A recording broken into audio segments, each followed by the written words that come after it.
ব্যবহার করেই জাহাঙ্গীরনগরে ছাত্র রাজনীতি নিষিদ্ধ করার দাবি হয়, তখন আমরা একটা অশনি সংকেত দেখি।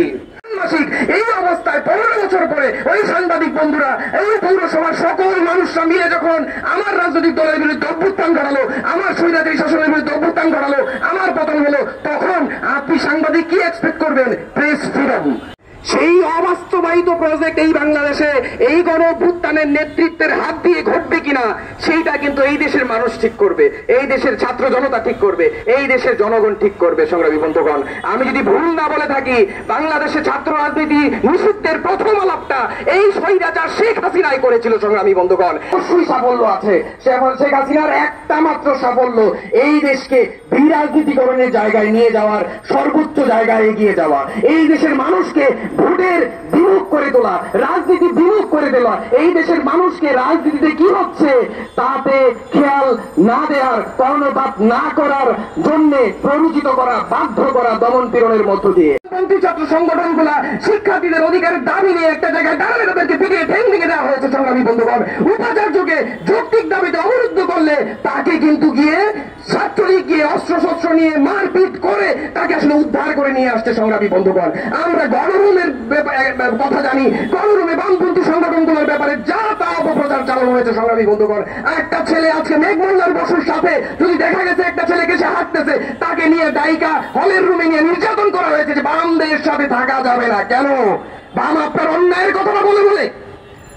তো এই যে প্রকল্প, এই দীর্ঘ সময় ধরে এই বিরাজনীতিকরণ, এই নির্যাতন, শেখ হাসিনার বিরুদ্ধে কথা বলা, শুধু তো এই একটা অভ্যুত্থানে সবকিছু সম্ভব হয় নাই। গত 15 বছরে এই দেশের ছাত্র জনতার সম্মিলিত প্রতিরোধের ফলে এই অভ্যুত্থান সম্ভব হয়েছে। এবং গত 15 বছরে যে রাজনৈতিক সুস্থ রাজনৈতিক চর্চা আমরা করতে পারি নাই, আমরা আশা করেছি, আমরা আশায় এখনো বুক পাচ্ছি বিশ্ববিদ্যালয়গুলোতে সুচিন্তার রাজনীতির, পজিটিভ রাজনীতির, ছাত্র অধিকার আদায়ের রাজনীতির, শিক্ষার অধিকার আদায়ের রাজনীতির, অন্যায়ের প্রতিরোধ করার রাজনীতির কম্পিটিশন লেগে যাবে। ছাত্র অধিকার পরিষদ থাকবে, বৈষম্য বিরোধী ছাত্র আন্দোলন থাকবে, ছাত্র ইউনিয়ন থাকবে, ছাত্র ফ্রন্ট থাকবে, সবাই থাকবে, সকল রাজনৈতিক দল থাকবে, এইখানে ছাত্র রাজনীতি করবে এবং সুস্থ একটা রাজনীতির কম্পিটিশন শুরু হয়ে যাবে।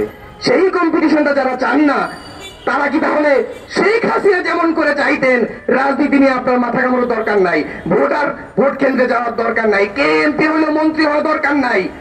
সেই প্রক্রিয়ার মধ্য দিয়ে বাংলাদেশের মানুষকে অন্ধ বানিয়ে, বাংলাদেশের মানুষকে নির্যাতন করে, বাংলাদেশের মানুষকে বিরাজনীতিকরণের জায়গায় নিয়েই কিন্তু শেখ হাসিনা 100 জনের মধ্যে 90 জন এমপি ব্যবসায়ী নিয়ে সংসদে বসাইছিলেন। কাজেই সেই ব্যবসায়ী গিয়ে সংসদে ব্যবসার কথা বলছে, আপনার আমার কথা বলে নাই। তাহলে এই হাজার মানুষের রক্তের বিনিময়ে, রক্তের উপর দাঁড়ায়া, আমি তো নিশ্চিত আজকে যে শাহবাগে আমি দাঁড়ায় আছি, আপনারা যারা দাঁড়ায় আছেন, আমরা তো দাঁড়ায় আছি এইখানে, আমাদের পায়ের নিচে হয়তো কারো রক্ত এইখানে শুকায় আছে, কারো রক্ত হয়তো বৃষ্টির পানি দিয়ে ভাইসা গেছে। তো কাজেই আমরা কিন্তু এই রক্তের উপর দাঁড়ায়া এইটা হইতে দিতে পারি না।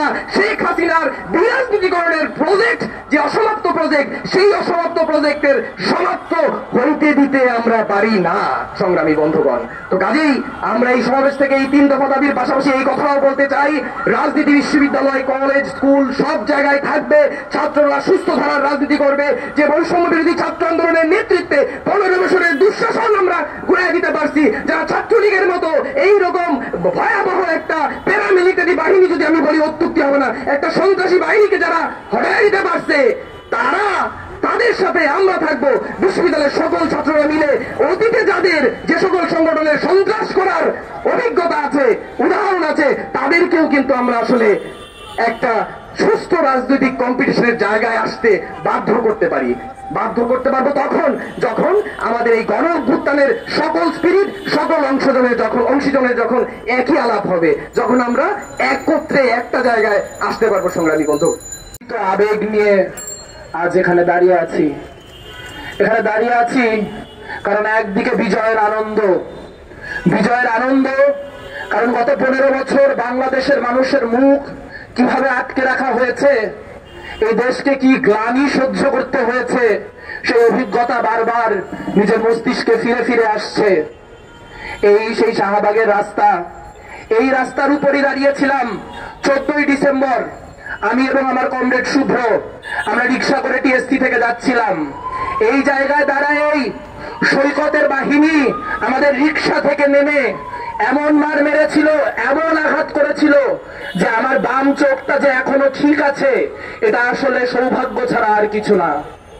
সেদিন যখন আমার রক্ত এখানে পড়েছিল, যখন 10 জন 12 জন পেটোয়া এখানে আমাকে আঘাত করে চলে গিয়েছিল প্রায় অর্ধমরা অবস্থায় রেখে, তারা তখন মারা বন্ধ করেছিল যখন তারা ভেবেছিল আমি অজ্ঞান হয়ে গিয়েছি।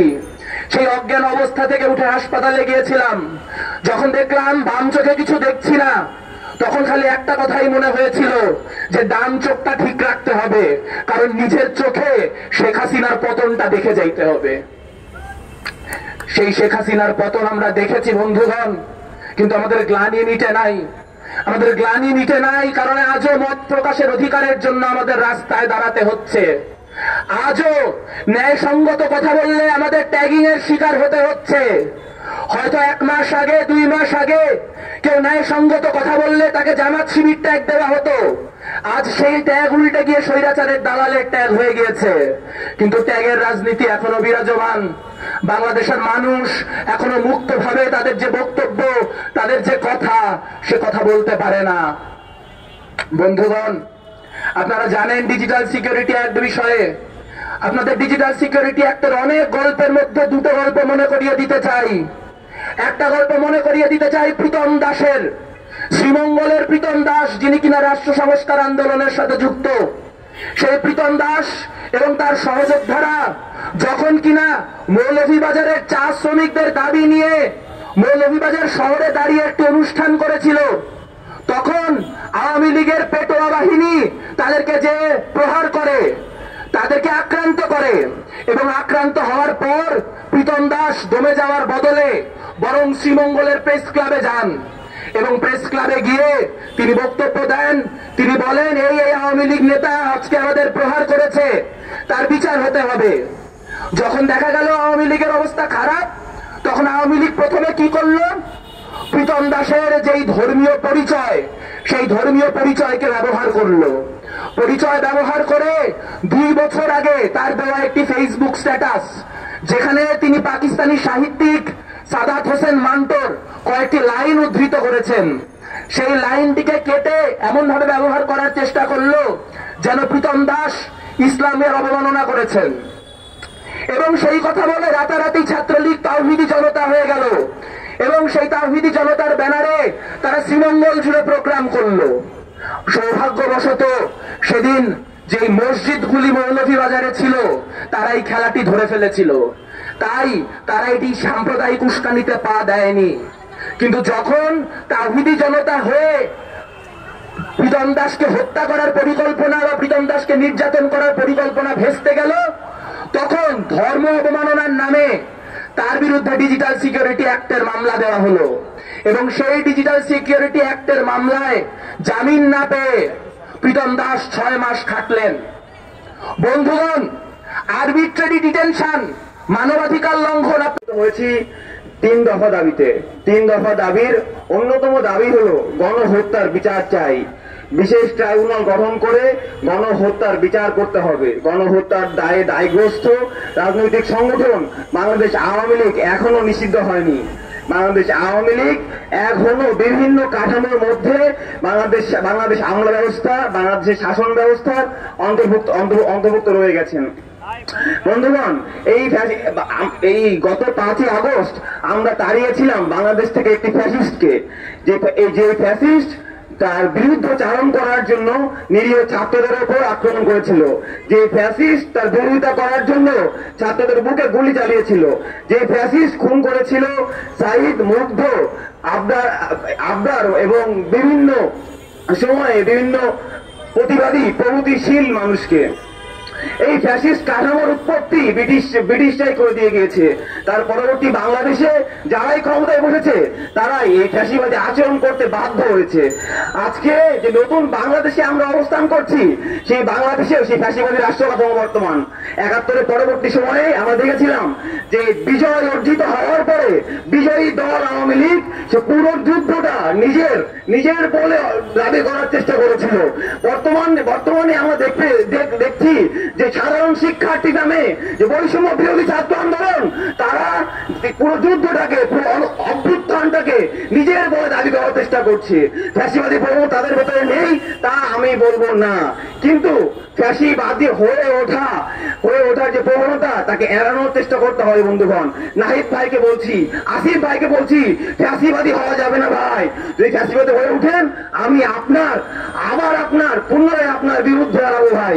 কারণ ৭১ যে ভুল আমরা করেছিলাম, বাংলাদেশের প্রগতিশীল রাজনীতিবৃন্দ, বাংলাদেশ ছাত্র ইউনিয়ন, বাংলাদেশের সকল রাজনৈতিক শক্তি স্বাধীনতাকে সংহত করার নামে শেখ মুজিবকে বাঁচানোর চেষ্টা করেছিলাম, এবং সেই শেখ মুজিব যে ফ্যাসিবাদী রাষ্ট্র কাঠামো কায়েম করে বিরুদ্ধ মতকে দমন করার যে ওয়াদা, আমাদের নিয়ত যে দেখিয়েছিল আমাদের, সেই এবং যে নিয়ত থেকে বাকশাল কায়েম হয়েছিল, সেই বাকশাল বাংলাদেশ মানেনি।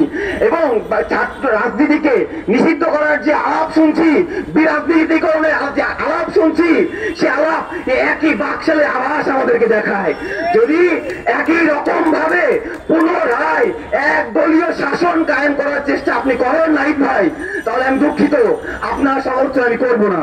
বন্ধুগণ, বলছি যে 17 জুলাইয়ের পরবর্তী সময়ে যখন কারফিউ হলো, তখন নাহিদ ভাই, কাদের ভাই কর্মসূচি কল করেছেন, কিন্তু আপনারা আসেননি। কাদের ভাই কর্মসূচি সফল করেছি আমরা, রোড মার্চ ফর জাস্টিস বা প্রেস ক্লাবের সমাবেশ, আপনাদের দেখিনি। কাদের ভাই রাস্তায় আমরা সাধারণ শিক্ষার্থীরা সেই কর্মসূচি সফল করেছি।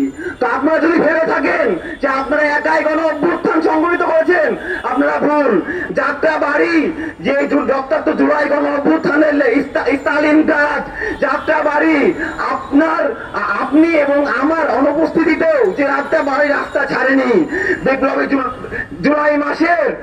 জুলাই গণ অভ্যুত্থানের লেনিনগ্রাড, রামপুরা ব্রিজ রাস্তা ছাড়েনি কারফিউর মধ্যে।